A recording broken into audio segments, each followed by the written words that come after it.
Alright fight fans, let's talk about what went down at UFC 316.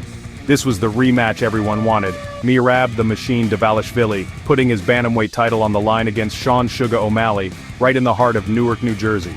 Last time these two met, back at UFC 306, Merab took the belt from O'Malley by decision. For this one, O'Malley didn't just train harder, he overhauled everything. No more smokables, no more social media distractions, he was locked in. But when the cage door shut, Merab came out like a man possessed. From the first second, it was non-stop pressure. Signature Merab. He walked through O'Malley's spinning kicks, ate those slick combos, and just kept forcing the fight to the mat.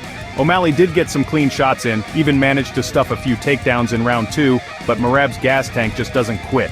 You could see Sean getting worn down minute by minute. Then came round 3. Merab kept chaining takedowns, never letting up, and finally found the opening. He locked in a north-south choke, super rare, super slick, and O'Malley had no choice but to tap at 4-42. First time Merab's ever won with a choke, only his second submission ever. You could see the shock on everyone's face.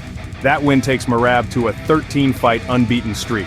That's serious legacy territory. Names like John Jones, Khabib, GSP, Holloway, Demetrius Johnson. Even Joe Rogan was calling him the greatest bantamweight of all time.